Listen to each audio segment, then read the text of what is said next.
Well, good afternoon, investors. Welcome to the first official day of summer, the summer session for bull sessions. My name is Mark Robertson. I'm founder and managing partner of Manifest Investing. I'm joined here by Ken Kavula of Mid-Michigan. Good afternoon, sir. I hear it's Hi, warm up there. everybody. It's warm up here. It's warm down where you are. It's warm everywhere. It's going to be uh, record breaking. At least it's not as hot as it's been for the last 10 years or so. We do get this kind of temperature occasionally, and it happens even in the early summer occasionally. But we're going to have mid 90s to high 90s now for 3 or 4 days, and then a cool front's coming through from Canada again. Yeah, I did see heat warnings of upper 90s for northwestern Illinois. I'm in Indiana right now, but that's lighting it up pretty good. So long as things don't catch on fire.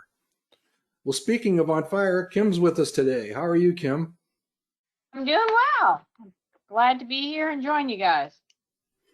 All right, so let's go ahead and get underway. The theme that we're going to actually spend some time with today is I screen, you screen, we all screen for better small companies.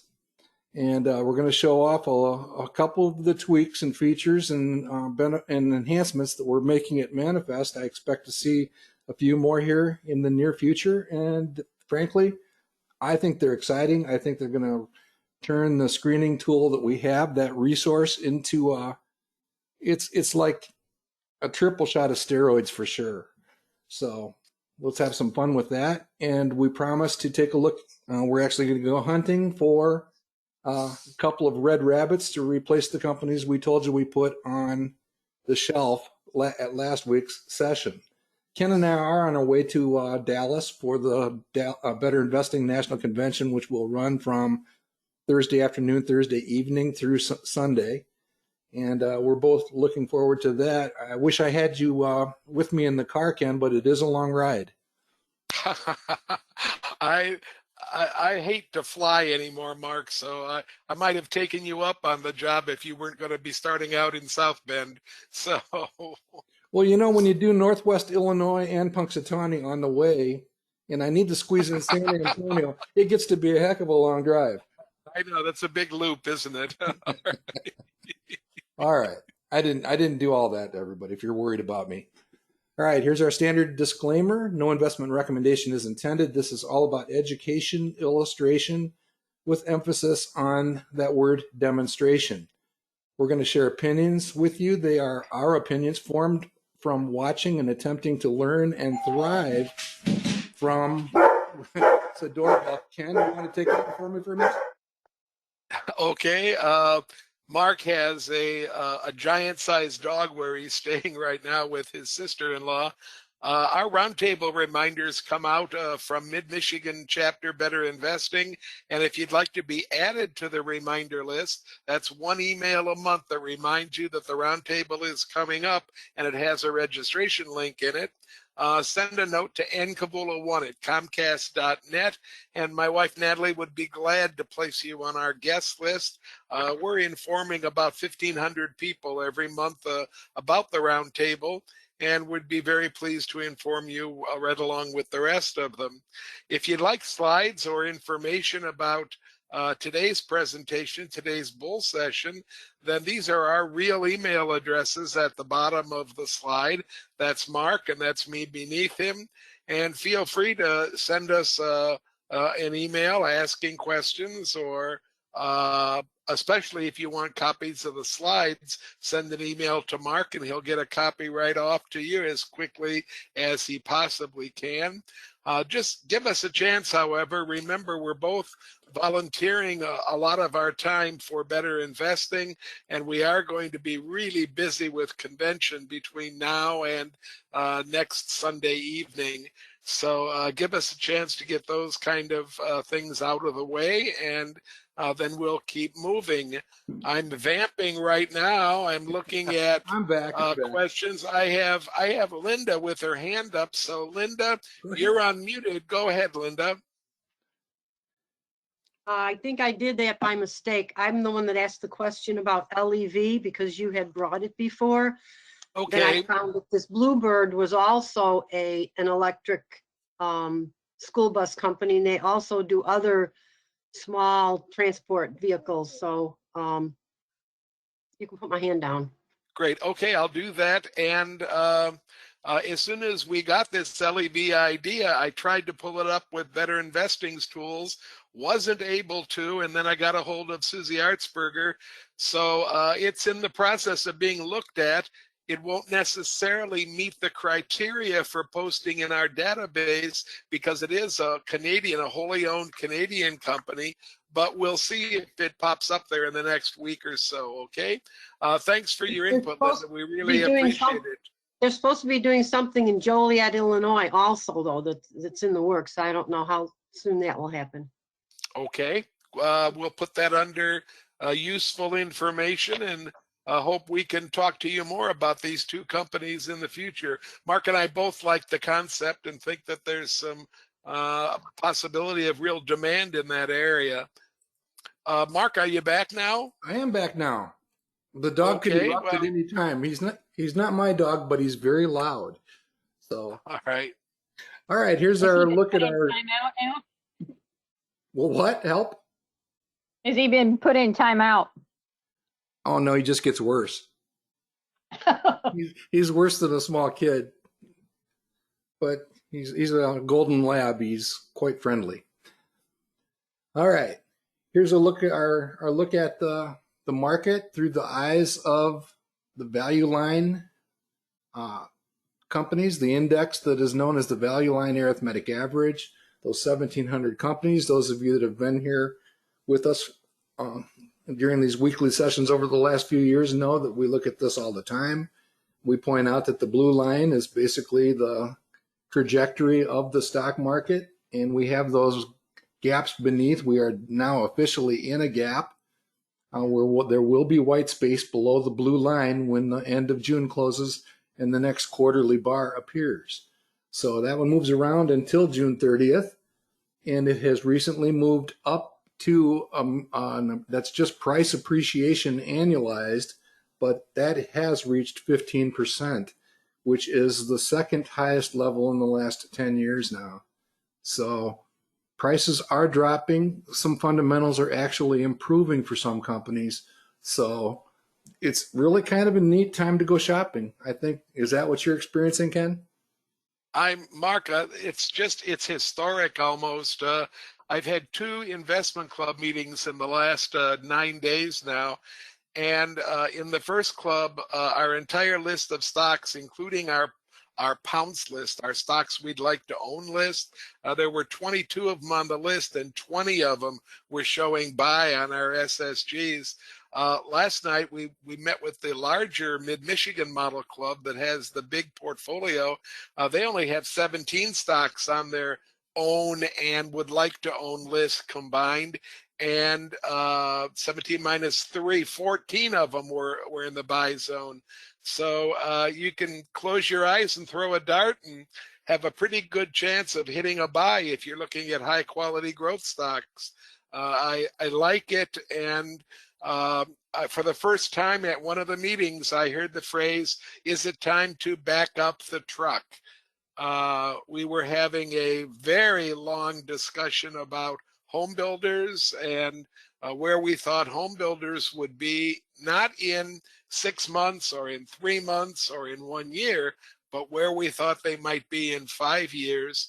And the consensus ended up being that we really thought there was the possibility of really, really good appreciation over that 5-year period. And you're buying home builders right now at average PEs around 3 and 4.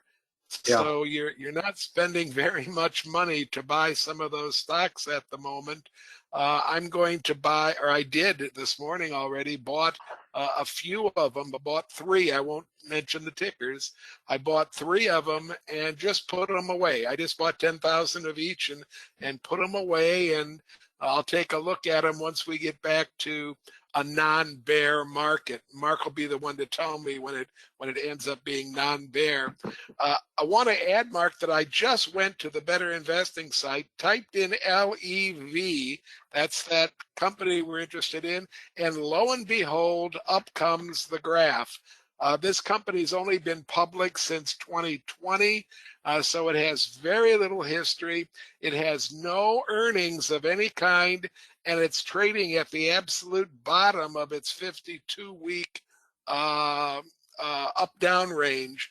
So here's another example of something that might really end up being something you look back on fondly, and it also might be a Commodore computer that you look back on and you say, "What the heck was I thinking?" You know. Yeah, and the revenues and expected earnings are pretty high. So yeah, you're in that early stage of that Feraldi curve that we've been talking about for the last year or so. So Absolutely. I mean, you got to realize where you're at, but it is definitely a market that can be understood and that sort of thing. And Ken, just listening to you talk, after the club meeting, they basically put me on the spot and asked me, what I thought was going to happen and all that. That's that same type of question. I must have probably danced and tiptoed a little bit, but I will say that this is starting to feel like there were moments between Thanksgiving 2008 and the first day of spring 2009 when it felt awfully good. You've heard me tell it's folklore, call it infamous legend if you want. I tried to get my wife to let us take out a home equity loan to buy stocks back in that time frame. It's not quite that good, but I do get the feeling that this is one of those moments that if you invest now and invest selectively and carefully, you can be sitting there 5 years from now. So yeah, that was me. I was back there investing during those moments while they were all panicking on TV. I think we're in one of those moments. So yeah, I still won't play around with the core of my nest egg, which is invested extremely, conservatively and securely. But I do think it's time to play around a little bit with some of the, I call them winnings from the last year.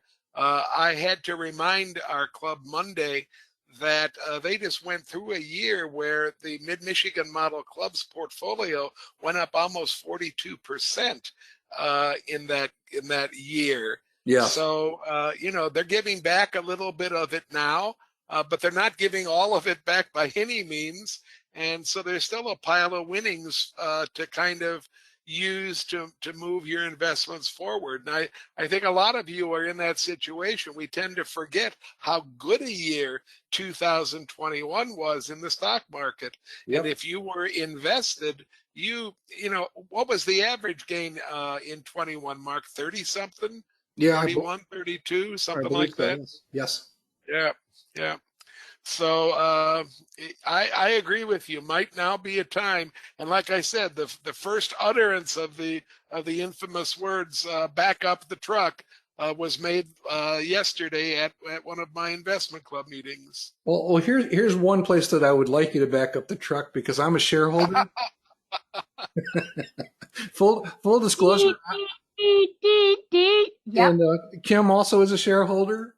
It's also it's a roundtable stock. Kim, would you like to give us a quick update on the company? Sure.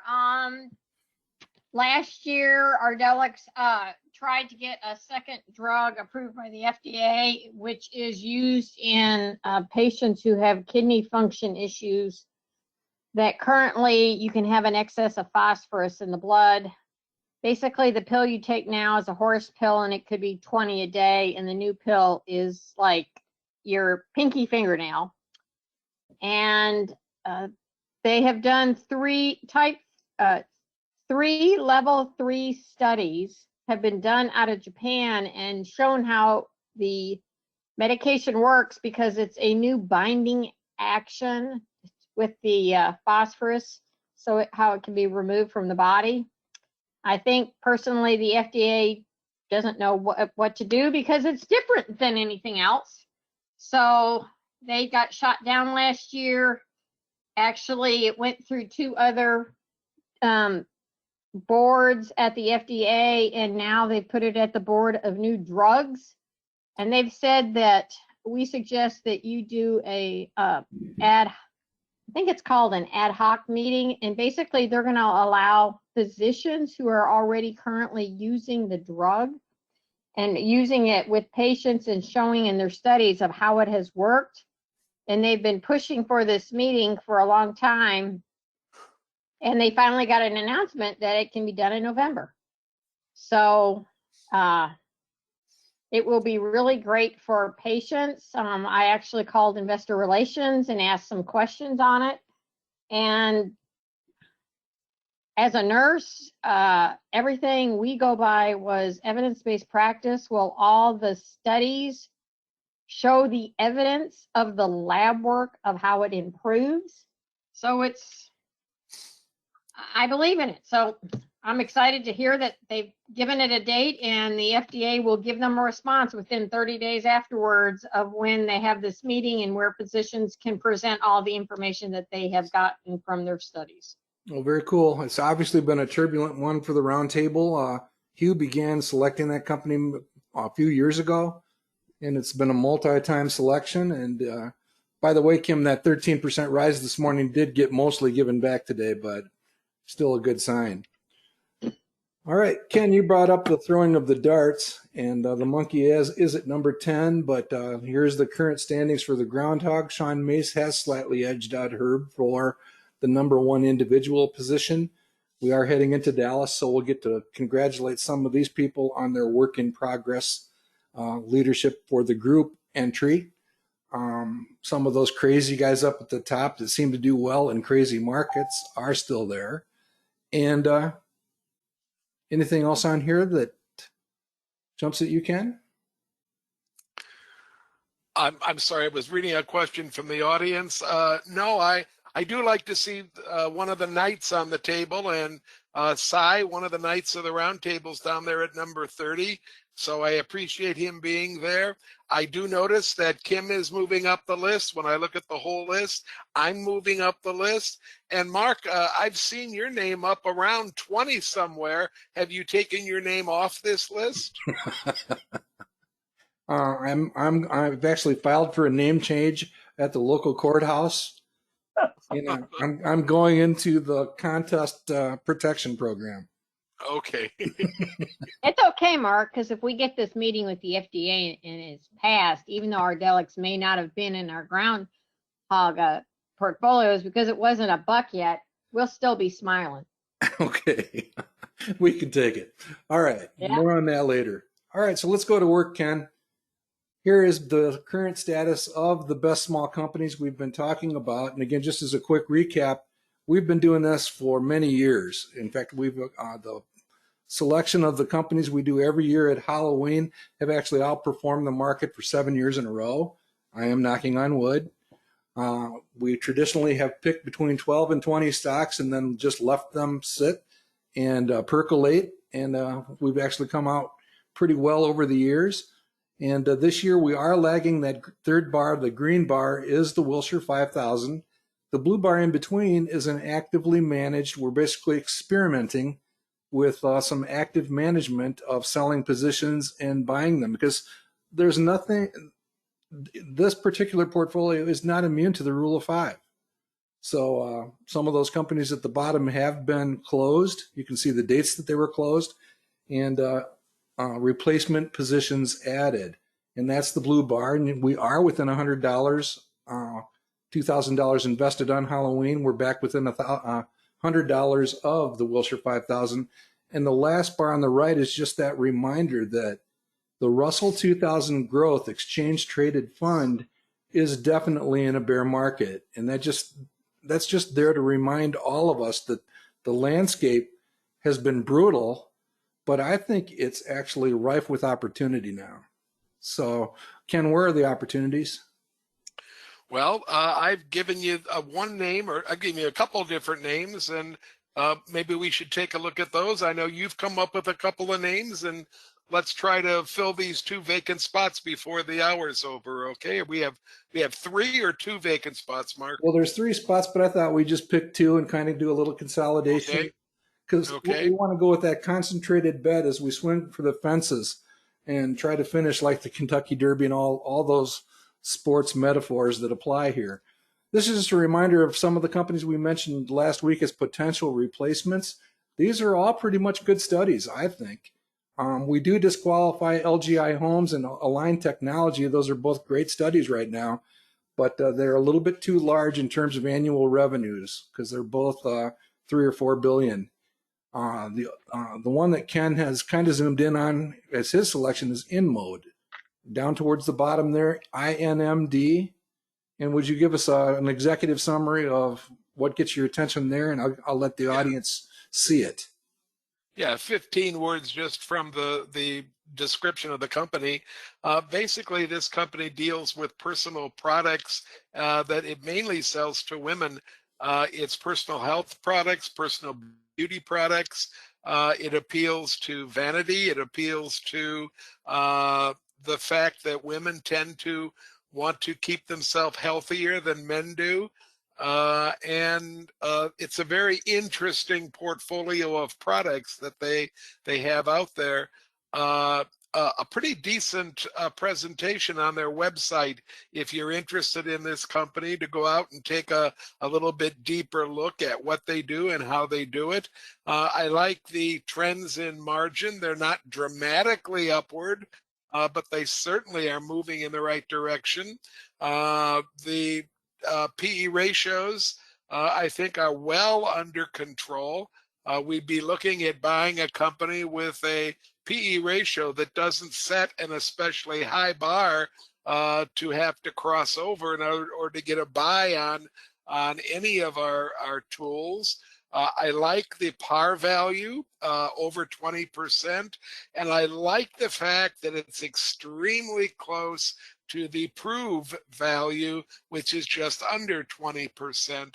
When those two numbers move very close together, I feel we're getting a pretty decent read then on the company, and our analysis, in my estimation, zooms up to a 9-star or a 10-star analysis. I guess you only use 4 and 5 stars, so a 4.5 or 5-star analysis. When those two numbers separate a lot, I feel that there's a lot more that I have to do to think through the traditional stock selection guide and to try to figure out why the return on value is so different than the annual return on the stock price itself. So I just, everything seems to be moving in the right direction for this one. Mark also circled 8.2% position in the price range. That means it's trading very close to its 52-week low, which gives us yet another, what if it goes back to the average, or what if it goes back to the high number? Those are all big pluses for PE expansion, and I would love to see them happen. So let's put InMode in for the remaining, what do we have, about 7 months left in the contest right now? Let's put InMode in to see what happens, okay? I wish we had 7. It's closer to 5, considering it's 4.5 months till Halloween. All right, that's right. I'm counting Groundhog. This one goes to Halloween. Okay, this you're one's right, a Mark. Halloween moment. Yeah. Yeah. So we have made some tweaks at Manifest Investing. So I asked the website a pretty simple question. I said, of the companies growing at 12% or more, which ones are oversold? And for oversold, we use a relative strength index of less than 30. So this particular list, and it's a list that's got some real controversial and some stuff that's going to go in the waste can as you take a closer look at them. I think Yandex and Ozon are not even traded because of what's going on in Russia right now. But you can see that GoodRx did pop up on this one. There's a couple other ones on here. I scratched my head briefly about Peloton. And again, keep in mind, we're only talking about between now and Halloween. There is a lot of talk about Peloton being acquired by somebody, and that could well happen between now and Halloween, and it would probably be at more than $10. So, that one kind of grabbed me. There's another one on here, Ken. I really like the concept of Organovo, but it's a no profit company, so it doesn't have a whole lot of numbers to deal with, but I think it's a really interesting story. And just because of the fact that it keeps popping up on these screens as we're going to see. Keep in mind JYNT, the joint corporation. Mark tells me it is not a marijuana company. It's a Stryker-like company dealing with medical issues. But those might very well be ones that have some interest. And I have kept in mind, Mark, this whole car theme going. And I noticed Carvana has snuck onto this list there. A terrible quality number, but when we studied car dealerships and both new cars and used cars, the one club that studied them was really amazed at the consistency of the sales growth and earnings growth in these companies that sell automobiles to the general public, not the manufacturers, but the companies that sell the autos to the general public. They seem to have amazingly consistent growth going on over long periods of time. So Carvana might be an interesting one as well, Mark. Yeah, especially as they get a little more experience under their belt, a little bit more time in the box, it could be good to follow. So we'll actually demonstrate searching by relative strength with our stock screen when we go offline here. The next slide is just basically a bunch of places we like to turn to in a hunt for qualifying small companies, some of the better small companies out here. And so from top to bottom here, basically just, they're not in any particular order.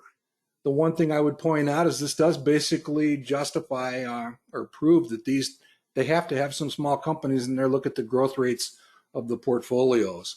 So when shopping for companies, we're going to definitely demonstrate that these are some really nice places to turn. And when I was teaching, I was a big, strong component, Mark, of grading by groups. I felt the data always kind of grouped itself, and I would draw a nice big red line between iShares Russell Top 200 and the rest of the list, and everything above that line would be very interesting to me based on return, and everything below the line not nearly as interesting based on return. Yeah, what Ken is basically saying, the ones at the top have demonstrated they know what they're doing. Absolutely. And, in the case of Brown Small Company, that's a company that refuses to do any financial sector investing, and they basically have paid a price because they would have been in that top 4 or 5 funds listed a while back. The Wasatch funds are a great source of small company ideas. So we'll show a little bit of that, and let's just take it from there. But the ones that have, again, there is, I believe, a field of opportunity here amongst all of these companies, these funds. And we're not going to go into it today, but I urge you to remind yourself of the difference between small company and small cap company. I think it plays a real role in the differentiation of some of these funds that we're looking at right here.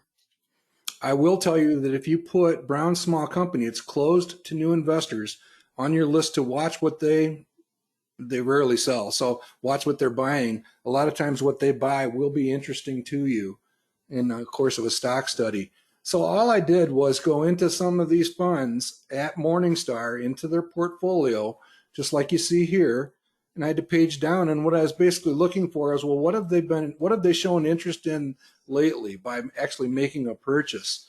And if you're not familiar with the Trade Desk, great stock selection guide. And I would urge you to take a closer look. They are in advertising on the cloud and the interwebs. So it's an interesting study. And the Motley Fool actually liked them at about 70, so they got to really be liking them at 40. So that's just one example of digging into these funds. Look for something that they've actually bought recently, and they've got a good track record, and they do think like we do at the Motley Fool. So here's another list. We actually added the capability of screening for triple play candidates. This is a work in progress, so if you spot anything that's an anomaly, let me know. Kurt will fix it if there is one. But all I did here was basically say I want rapidly growing companies that have a a decent manifest rank that also have potentially qualifying for the triple play. Just in search of candidates, Walker and Dunlop, Fox Factory, Getty. That's been on a number of the lists that turned up. What jumps here, Ken? Oh, a lot of them, Mark.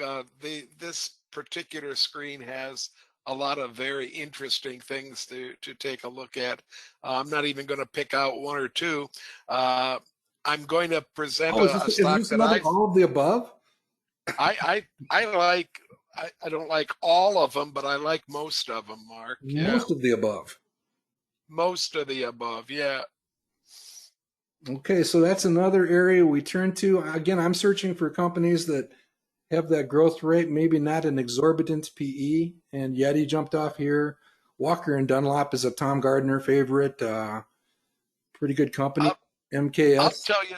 I'll tell you what I do when I get a list that's doing anything that's a specific metric of some sort, like this is triple play, is I'll sort it by industry. And when I sort it by industry, that tells me are there a lot of companies in that particular industry that are rising to the top based on this particular metric. I just was kind of fascinated by the fact that I'm seeing semiconductors and semiconductor equipment.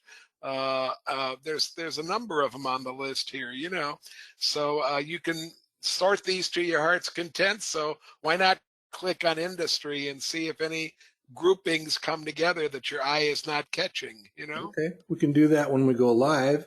Yep. And here's another one that this is not anything new, but what I'm doing here is I'm simply saying we picked Ken's company, the cosmetology company, and I just basically want to look for something that's equal or better. So I put in a projected return for the return forecast of 20. The rank for his company was 92. And again, I want to stay with those faster growing companies. So again, I am literally just sniffing around. And these are sorted from highest growth to lowest. There's, again, some more repeat companies on here. Some would be disqualified by their size and sales. I find it interesting and reassuring, Ken, that Pachira Pharma is about 2/3 of the way down. That's one of our ones that we've added to the best small company portfolio.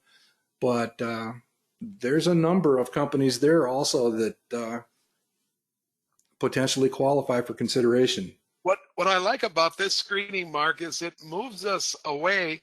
It still gives us the quality rating, but it moves us away from this idea that you must have a very high quality in every single stock you own in the portfolio. It gives us some ideas in places where we don't normally search. I hardly ever search in quality ratings below 80, and yet I'm looking at this list and I'm seeing, you know, 6 or 8 companies with quality below 80 that might very easily be candidates to add to my portfolio. So I like that concept when we're bringing in these specific types of searches. We're also giving the user the ability to take a look at companies that maybe aren't of the highest quality, but maybe won't upset a portfolio if you put 1 or 2 like that in a portfolio where everything else is above 90. Okay. Now, Kim, are you still with us? I am. Well, I can't remember if you were involved in the conversation, but what's your gut instinct on GoodRx? Do you have one? GoodRx does everything right because I can tell you I personally use it. I use it for my mom, and I've saved big time bucks because my mom is on glaucoma drugs that are, I don't know, Okay, you yeah. know, I $300, remember you $400. mentioning that now. Yeah. Yeah. I'll go do some research and I'll get back with you on it to see, because I know they have another competitor, and they're working with a lot of the healthcare management companies, because my doctor's office is the one who handed me out the GoodRx card to say, here, save yourself some money.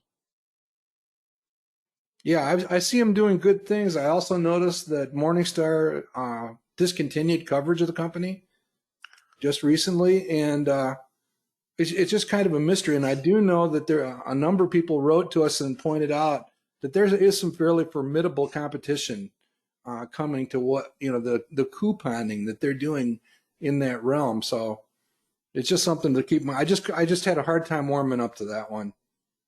Well, and if you remember, Mark, one of our audience members told us that they'd lost a big customer in Kroger because Kroger refused to pay the $9 fee that went along with every GoodRx coupon. Yep, I remember. Yeah, so there's things happening there. I'm just having a trouble warming up to that one quite as much. Here's another example of shopping within a small company exchange traded fund. It's actually small cap. But this Janus Henderson has a pretty good track record. They have fallen on a little bit leaner times, but here are some companies that they have been interested in recently, including International Money Express. Again, any type of electronic currency and PayPal type stuff or whatever is of interest right now. This happens to be confined to money flow between here and Latin America. So that may have some impact on how you look at the company, but kind of an interesting look at International Money Express also. And I do note with great interest that our successful investing stock panels have featured Ollie's Bargain Outlet for a couple of times, and apparently Janus Henderson Small Cap is showing recent interest, along with some other rhinos. Mark, this is, you got these after scrolling through a list of the holdings, is that right? Yeah, this is on probably the 4th or 5th page of this particular fund. Okay, is this form by any chance sortable? It used to be. I'm pretty sure it isn't anymore. Okay, so you can't just click up at the top on first bought and bring those, or last, and bring them to the top or the bottom then, okay. I used to do that all the time. I'm not sure it might actually work in Chrome. I don't work in that quite as often, but it's I like what you're talking about better. So here, after mining through some of those and taking a look at some of the companies that are out there, there are some very interesting studies here. I don't know what I rank these by. They're by manifest ranking. So again, I'm trying to find a company that's equal to or better than the company that Ken has selected in mode. So that's at 93 right here on the list.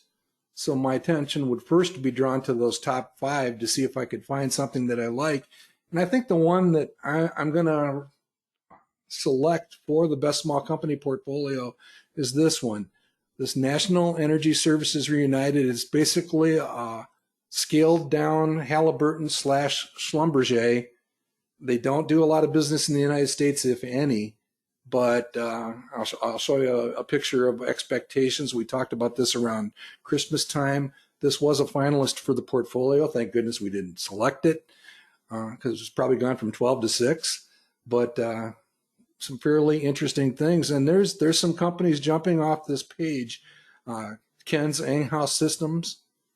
Have you done any more homework on that one? Does that continue to be on your radar, Ken? No, I stopped dealing with that company when I had pushback from the brokerage firms, 2 of them, that it was going to be difficult to buy the company through the broker. And we were using TD Ameritrade and First Trade out of New York.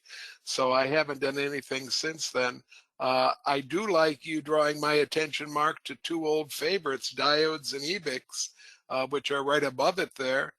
Those used to be ones that we were talking about on a pretty regular basis and might deserve a second look. And the Mid-Michigan Model Club just bought more Trex last night. So I see Trex up there at the top. That might be getting a little bit large for our small company portfolio. Yeah, it's not too bad. It's just over $1 billion.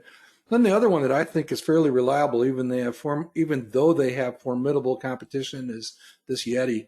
If you're looking to build a collection of companies like this, both Trex and Yeti fit a rather durable type thought. And Ken, you don't need to take a cold shower. These 2 are right next to each other. Probably going to put on your tie-dyed shirt and get out your sandals. We'll have to reel you in when you come to Texas. The joint company and the love sack company. We certainly have some interesting names here, don't we? Okay. What's not to like about that ticker symbol? You know. Right. Another good study that you can crank out is on Sonos. They make the wireless speakers that are in vogue right now. And I always like to see this one coming to the top. I think what I'm going to probably do personally, this is a engineering and consulting firm, and it's one that has propped up a few times. I do think it's probably a good time to take a closer look to see if there's any opportunity lurking in engineering and construction. You know, Tyler seems to have taken off quite a bit, and some of the other companies have done pretty well. This one seems to be lagging a little bit. It might be interesting to figure out why. And there you have it. So I'm going to go ahead with this National Energy Services. Again, keep in mind that I am focused on between now and Halloween and trying to catch lightning in a bottle, although John Wayne would slap me for saying that. Hellfighters. This is the description of the company. Again, they're based in the British Virgin Islands, but they do most of their work in the Middle East, North Africa, and the Asia Pacific. Again, the way to describe them is they are Schlumberger / Halliburton, only they're not domestic. It's a international company, but they do the same type of stuff. And the story hasn't changed. If anything, it's amplified. You may have heard that Germany is actually taking their coal-fired plants out of mothballs because of what's going on in the European energy area. And I don't see this stuff slowing down. I don't see what's happening in Texas slowing down anytime soon. I mean, there's a bridge between now and a green renewable future, and we're going to have to try to stay on it. So this is what the company looked like back around Christmas time. Here's what it looks like now with another year of projections in there. Everything looks pretty good. Pretty good opportunity for growth in the low teens. Decent margins. It's pretty easy to expect a margin somewhere in that 7 to 8% range based on that picture. Using 7.5 here. The PE ratio, again, very reasonably in that 15-ish range, gives us a par of 25 and decent quality for a company like this. Very consistent operating margins over the years. Decent projected return on value. They basically have very little debt for the size of company that they are. Trading very close to their 52-week low. They're not covered by value line, so ignore this. And Morningstar thinks that they are almost 50% on sale with a low relative strength index. So I think we roll the dice a little bit with this one and see what happens. Okay, so let's put NESR and INMD on the new list. Okay, that's what and we'll then do. we'll still have one more to come up with next week, right? Well, we can just divide the proceeds. We'll run home with 19 companies. All right, that's okay with me too. That puts about $100 into each one of them. And we just let them run. Here's the price chart over the last 6 months, just to show you that they've had their moment. They basically went from $6 to $9 back in May, and have basically come back down with some of the recessionary thinking globally. We could head into a recession, but I have a hard time seeing a whole lot more downside here, considering where they've been over the years. So we'll take a chance. Again, we're only talking about between now and Halloween. And besides, Pat Donnelly liked this one at some point in time, so we'll see if he still likes it when we see him. All right.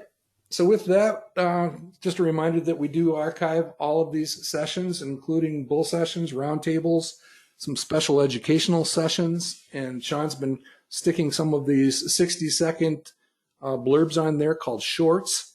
You can see here he did something about the Bare Naked Million model portfolio and the Rule of 72 here fairly recently. Check out the page again, if you go to YouTube, search on Manifest Investing, you'll find it. And we would greatly appreciate it if you'd subscribe. We'll let you know anytime that new content is added to the site. So with that, I'm going to be on the road to Texas. I don't believe this is a Texas highway. George Mackey If so, they're driving on the wrong side of the road, Mark. What I want to know is Kind how of looks like Ireland. it is Ireland. How did the sheep know what to do now? I don't know if George is with us today, but we are going to see him in Dallas. George is also from Houston, but he did send this one in response to my kayak paddling scene from last week, saying, and George sprang to my defense, saying that sea kayaks do have rudders very often, and that my rowing position wasn't that bad. So I love George. He wants something, Mark. I don't know. But I do. I like this picture. Our daughter recently returned, she and her husband, from Ireland, and they spoke of the sheep, and they actually watched the sheep herding and all that kind of stuff. So good things. So I think what we'll do is go live and show the screening stuff, just so everybody knows where to find it and knows a little bit about it. In the appendix to this week's PDF, we'll probably talk about this either next week or soon. It's just a tweet, kind of a manifesto tweet, which is kind of interesting because this guy thinks like we do. He does follow the people at the Motley Fool and a couple other places. I love Morgan Housel. He's on here, and he tends to like the larger small companies and the medium-sized companies. So we'll just have some fun with that in the future. Anything else you'd like to add, Ken or Kim? Well, I have a couple of good things from our audience here. If you have a room for a couple of questions, Mark. Sure. Nick is really interested in the financial strength numbers for some of the big heavy-duty tech companies, and you know what he's talking about: Apple, Google, Tesla, companies like that. Mm-hmm. And he's noticed that the financial strength has taken a real beating recently. What is causing that to happen in the manifest database? What is causing this big hit on financial strength? He's posturing that it maybe is a downgrade in the value line financial strength numbers. There probably has been some of that, but I think it's more likely a plateauing or a reduction in profitability expectations, and a little bit of sloth in growing for some of the companies he's describing. We'd have to actually look at them, as a defined group or one by one to actually get specific. But I'm not aware of a lot of big downgrades by value line. They're pretty static when it comes down to it. So what other numbers would be guiding those downward then, Mark? Either that, or if they go on, more unstable, Ken, they could fall victim to a reduction in EPS stability. I'd have to look at a couple of them. Maybe if Nick's on, send me a short list, and perhaps we tackle that as a specific question. Well, where's the pressure coming he has Apple, Taiwan Semi, and he had one more on that list that I've lost right now. In one of the other, and Google and Alphabet. So Apple, Alphabet, and Taiwan Semi are the three that he's noticed it on. I do know that There's others, yeah. Some of the volatility might stem from just a recalculation of the industry averages over time. A lot of the industry averages are like ratcheting up. So for a company like Apple, let's say their profitability remains relatively constant, but others are actually ratcheting up. That would cause Apple to lose ground in the relative comparisons. It's not a huge amount, though. Let's look real quick.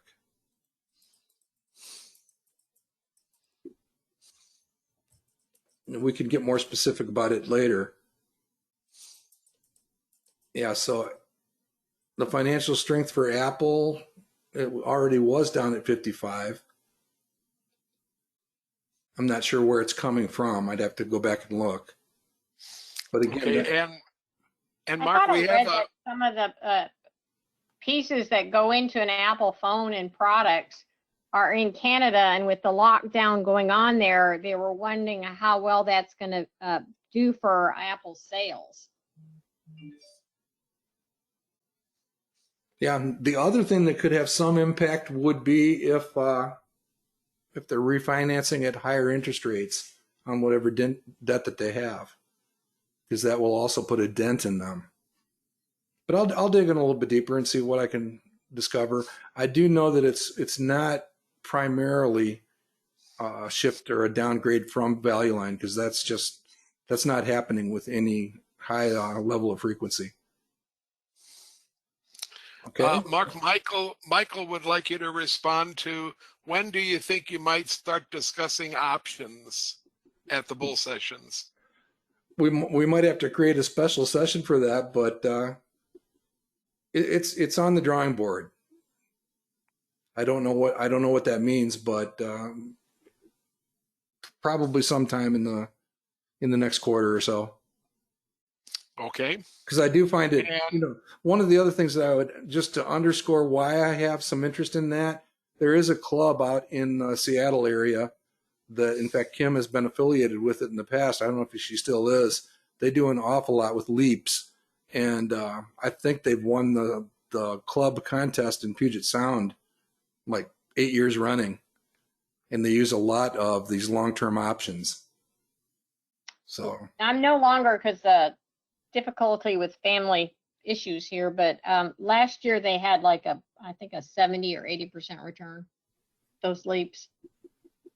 yeah, they're leveraging up the returns. And again, you may remember my speech. I'm not going to repeat it, about how we actually are the dangerous ones, because we actually understand what's going on with the companies behind the options. So it's just kind of following on with that thought, but we'll probably have to treat it separately. And as far as actually covering them at Manifest, that's a whole new level of difficulty factor. So, all right. So with that, anything else, Ken? We'll show off a couple of things no, here. I've done a pretty decent job on the question list here, Mark. So let's move live to that new screener, because I was presenting this to our club last night and couldn't explain one of the lines.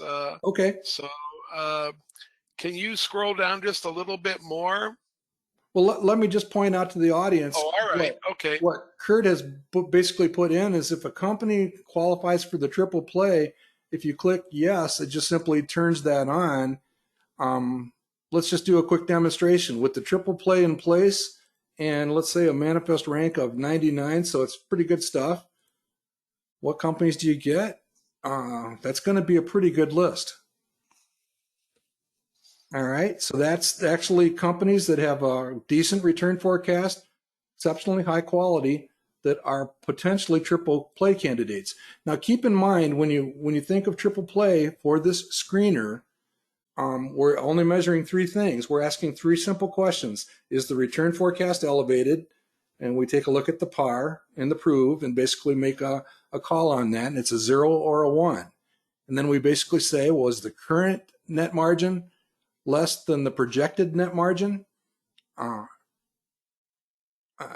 that, again, is a 0 or 1. And if one is 10.01 and the other one is 10.02, it's a 0 or a 1. There's no way we're just not going to get that complex. We're keeping it simple.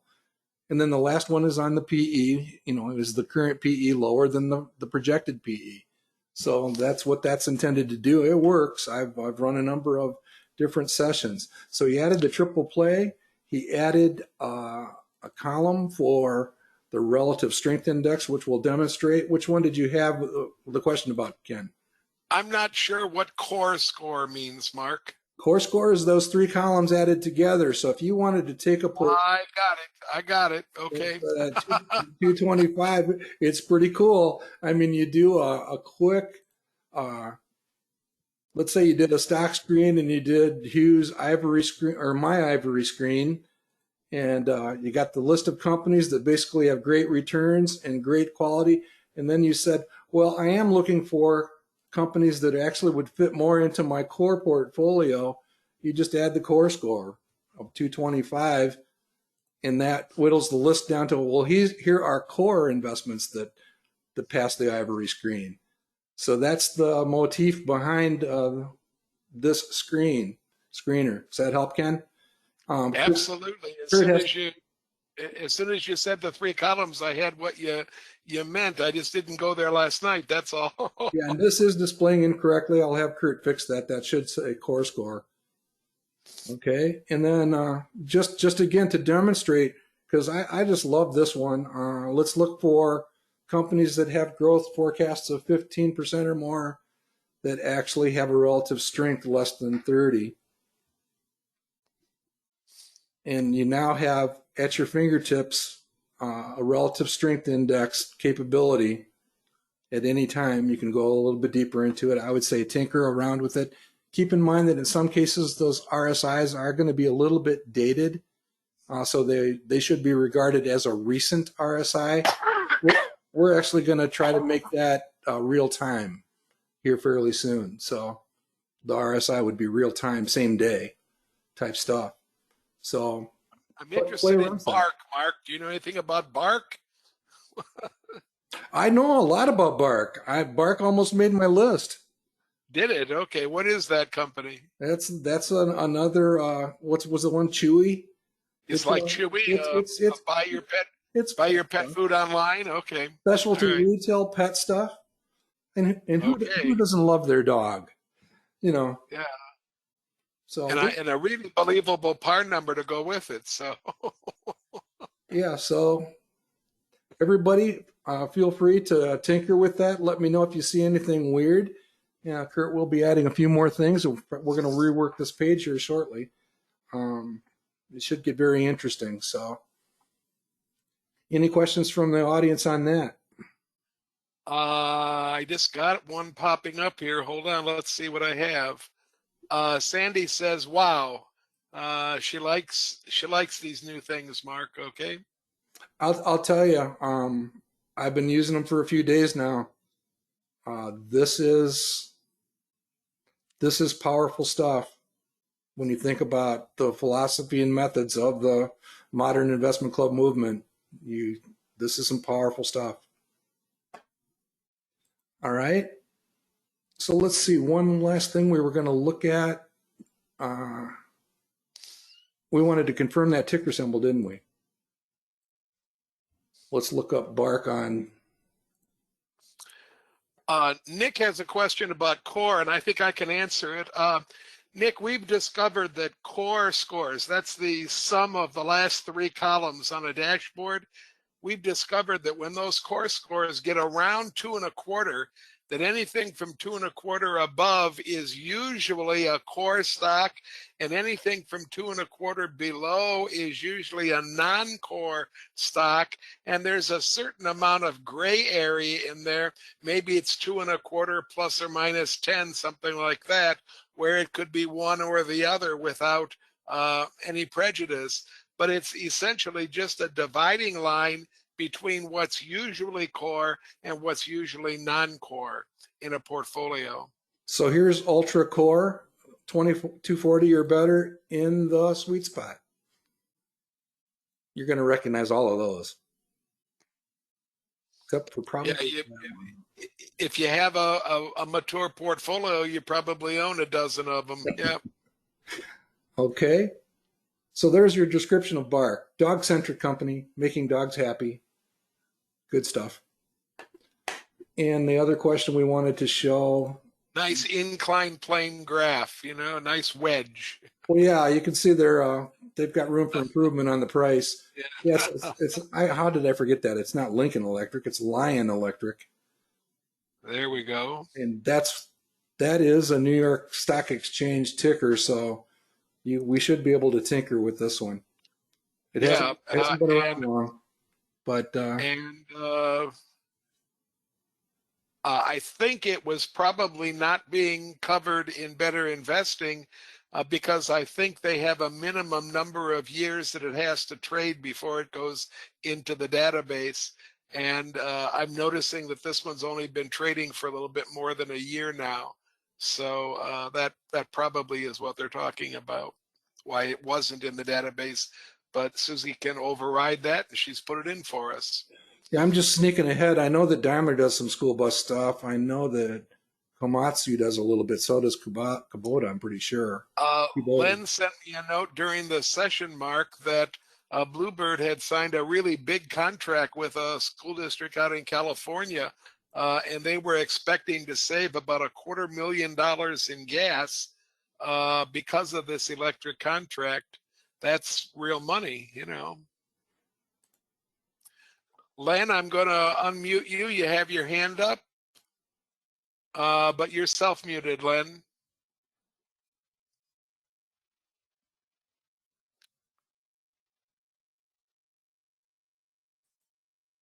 Yeah, and Bluebird is also. Len, There we go. there you go. There we go. Yeah. Okay. It wouldn't let me unmute. Yeah, Okay. digging a little deeper, Bluebird is using a electric platform, chassis basically, and powertrain that they're getting from Cummins. Interesting.